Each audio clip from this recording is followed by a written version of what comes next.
Hallelujah, good morning. अगर आप किसी और समय में देख रहे हैं तो आपको गुड आफ्टरनून या गुड इवनिंग।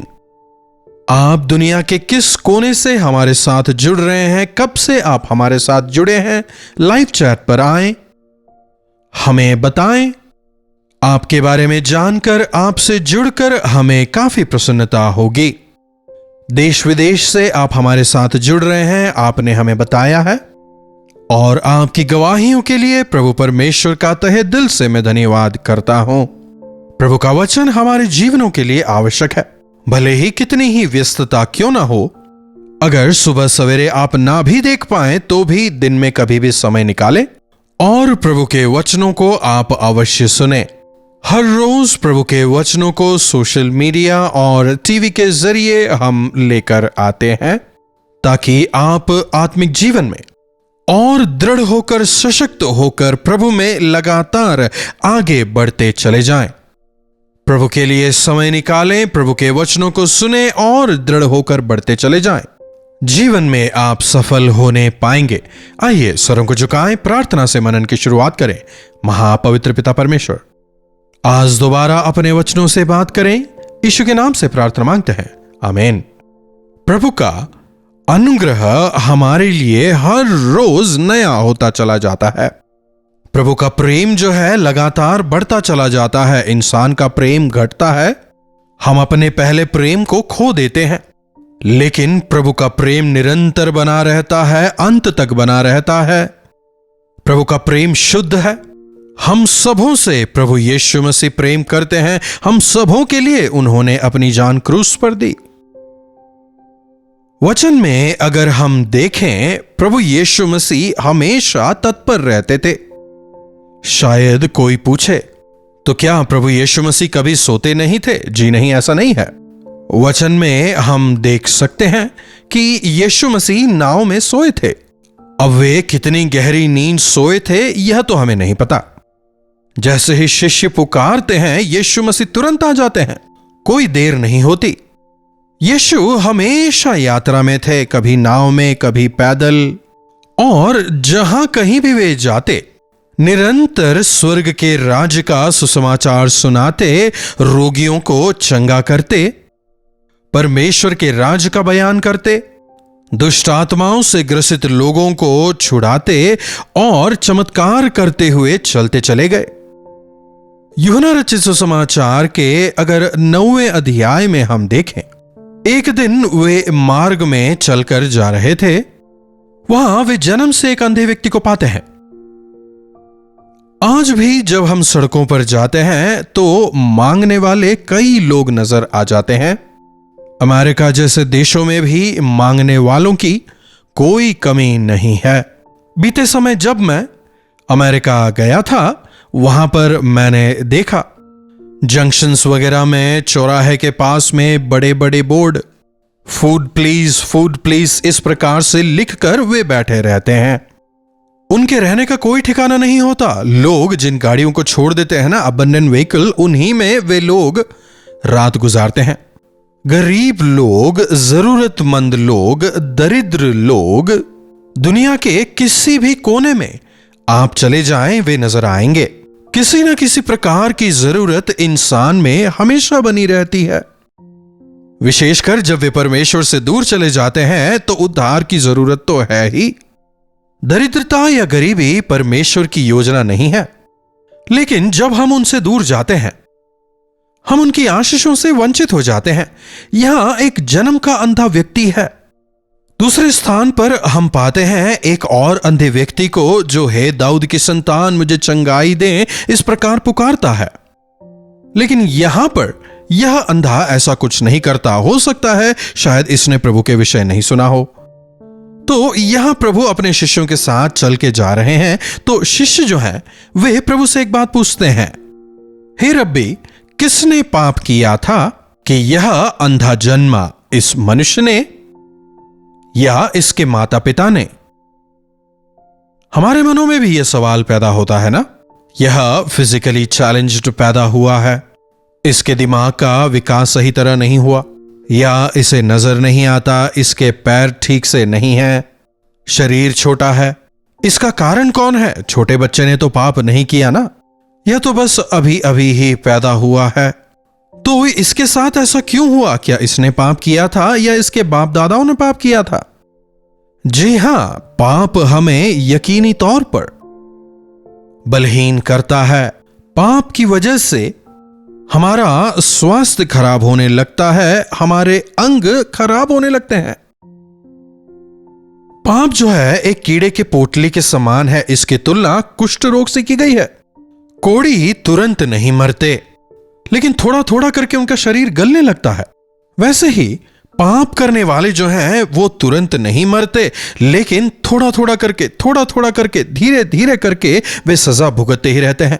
उन्हें कुछ ना कुछ होता रहता है। अगर पाप की मजदूरी मृत्यु है, तो पाप की जो फसल है दुख, तकलीफ, परेशानी, बीमारियां हैं।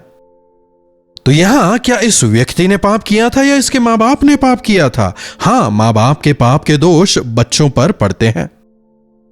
जो मुझसे द्वेष करते हैं उनकी 3-4 पीढ़ियां जो है वे श्रापित होंगे। आपने डीएनए, हेरिडिटी, कंजेनिटल ऐसे शब्दों को तो सुना होगा ना। मतलब मां बाप के जो गुण होते हैं या जो उनके दोष वगैरह होते हैं वो बच्चों में आ जाते हैं। कई बच्चों को देखिए जन्म से ही वे डायबिटिक होते हैं, मधुमेह के रोगी हो जाते हैं।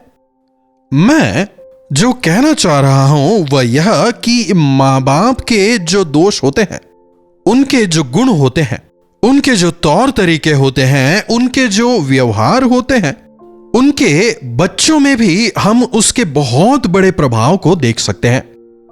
पुराने आदम का स्वभाव आज भी तो हमें मौजूद है ना। इसीलिए तो हम आसानी से पाप की ओर आकर्षित हो जाते हैं, प्रभु की ओर नहीं। और हमें इसी से बचाने के लिए प्रभु इस संसार में आए। हमारे बाप दादाओं के दोष भी हम पर आते हैं। इसीलिए दानिएल हो, नहेमिया हो, उन्होंने अपने बाप दादाओं के पापों का अंगीकार किया। अगर हम नहीं चाहते कि हमारे माँ बाप के पापों के दोष हम पर आए, तो हमें अपने पापों के साथ साथ हमारे माँ बाप और बाप दादाओं के पापों का भी पश्चाताप करना है।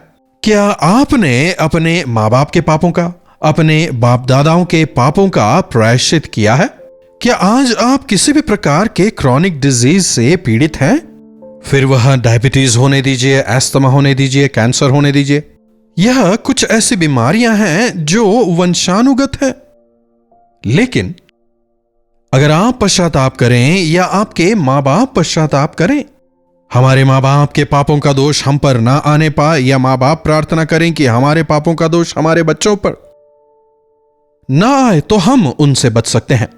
प्रभु में आने से पहले मेरे पिता एक काफी बुरा जीवन बिताया करते थे, लेकिन 40 की उम्र में उद्धार पाने के बाद उनकी पहली प्रार्थना थी, हे प्रभु, मेरे पाप किसी भी प्रकार से मेरे बच्चों पर, विशेषकर मेरे पहलोटे पुत्र जयपॉल पर ना आने पाए। रो रो कर उन्होंने प्रार्थना किया। इसी की बदौलत मैं अपनी जवानी प्रभु में बिताने पाया। उनकी पश्चाताप की प्रार्थना का प्रभाव मुझ पे पड़ा। मेरे प्रियो, अगर आप माता पिता हैं तो अपने बच्चों के लिए आप प्रार्थना करें, आपके पापों का प्रभाव आपके बच्चों पर ना पड़ने पाए। इसके लिए आप प्रभु से विनती करें, पश्चाताप करें, प्रभु हमारे पापों का प्रभाव हमारे बच्चों पर ना पड़े कहते हुए आप प्रभु के सामने रोएं, गिड़गिड़ाएं, प्रभु से आप बच्चों के लिए विनती प्रार्थना करें। कई एक बार पितरों के पापों की वजह से यह होता है, साथ ही साथ हमारे पापों की वजह से भी यह हो सकता है। यह बीमारियां, परेशानियां या तकलीफें। तो यहां यह शिष्य जो हैं प्रभु से पूछते हैं, और देखिए प्रभु क्या जवाब दे रहे हैं 3री आयत में। यीशु ने उत्तर दिया, ना तो इसने और ना ही इसके मां बाप ने पाप किया, परंतु यह इसलिए हुआ कि परमेश्वर के काम उसमें प्रकट हों। हालेलुया। कभी भी अगर आप डिफरेंटली एबल्ड लोगों के, समझ रहे हैं, संपर्क में आते हैं, तो कभी भी उनका मजाक ना उड़ाएं या उन्हें कम ना आंकें। ले व्यवस्था में लिखा है, अंधे व्यक्ति के रास्ते में रुकावट पैदा ना करें। जरूरी नहीं कि यह उनके या उनके मां बाप की पापों की वजह से हुआ है, बल्कि इसीलिए कि परमेश्वर की महिमा परमेश्वर की असीम सामर्थ उनके जरिए इस संसार में प्रकट हो, इसके लिए परमेश्वर ने उन्हें ऐसा बनाया। ना इसने पाप किया था, ना ही इसके मां बाप ने पाप किया, परंतु परमेश्वर के काम इसके जरिए प्रकट हो, इसलिए यह हुआ है। फिर वे भूमि पर थूक कर उस मिट्टी को उसकी आंखों पर लगाकर उससे कहते हैं, जाकर शिलो के कुंड में अपने को धो ले। एक दूसरा अंधा जब प्रभु को पुकारता है, हे दाऊद के संतान मुझ पर दया करें, तो उसकी आंखों पर हाथ रखते हैं और वह चंगा हो जाता है। लेकिन इसके विषय में प्रभु उसके पास जा रहे हैं, वो प्रभु के पास नहीं आया। प्रभु उसके पास जाते हैं और शायद वे देखना चाहते थे कि इसमें विश्वास है कि नहीं, इसीलिए उससे यूं कहते हैं कि जाकर अपने आप को या फिर अपनी आंख में जो मिट्टी लगा है उसे शिलो के कुंड में धो।